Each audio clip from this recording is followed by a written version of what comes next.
திருவண்ணாமலை கிரிவல பாதையில் 4 மாநிலங்களைச் சேர்ந்தவர்கள் கைலாய வாத்தியங்கள் முழங்க பரதநாட்டியம் மற்றும் கோலாட்டம் ஆடியபடி கிரிவலம் மேற்கொண்டனர்.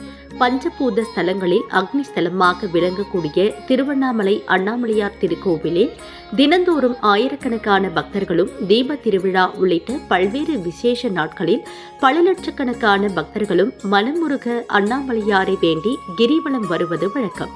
கடந்த சில ஆண்டுகளாகவே தமிழ்நாடு மட்டுமின்றி கர்நாடகா, ஆந்திரா, தெலுங்கானா உள்ளிட்ட பல்வேறு மாநிலங்களில் உள்ள நாட்டிய பக்தர்கள் அண்ணாமலையார் மீது கொண்ட பக்தியால் கோலாட்டம் ஆடியபடியும் பரதநாட்டியம் ஆடியபடியும் கிரிவலம் மேற்கொண்டு வருகின்றனர். இந்த நிலையில் இன்று திருவண்ணாமலை கிரிவல பாதையில் தமிழ்நாடு, கர்நாடகா, ஆந்திரா, புதுச்சேரி ஆகிய 4 மாநிலங்களைச் சேர்ந்த பல்வேறு குழுவினர் தனித்தனியாக பரதநாட்டியம், கோலாட்டம் உள்ளிட்டவைகளை ஆடியவாறு கிரிவலம் மேற்கொண்டது அனைவரின் கவனத்தையும் ஈர்த்தது.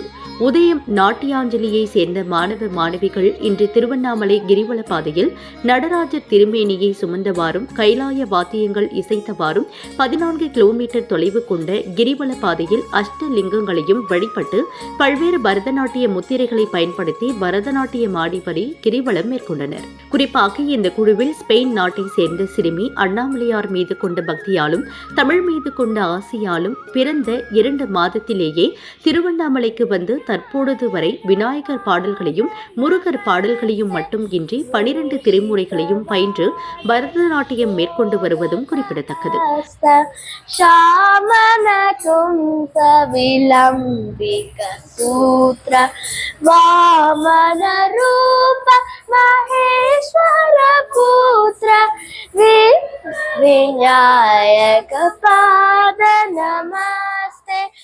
திருமுறைகளையும் பயின்று பரதநாட்டியம் மேற்கொண்டு வருவதும் குறிப்பிடத்தக்கது.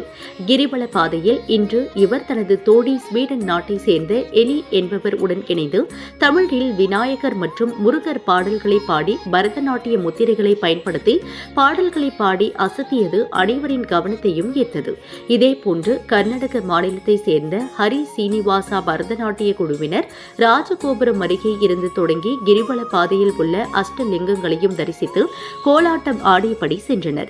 இன்று ஒரே நாளில் திருவண்ணாமலை கிரிவல பாதையில் 4 மாநிலங்களைச் சேர்ந்த பரதநாட்டிய குழுவினர் சுமார் 800க்கும் மேற்பட்டோர் கிரிவல பாதையில் கோலாட்டம், பரதநாட்டியம் ஆடியபடி கிரிவலம் மேற்கொண்டது கிரிவல பாதையில் கிரிவலம் மேற்கொண்ட அனைவரது கவனத்தையும் ஈர்த்தது.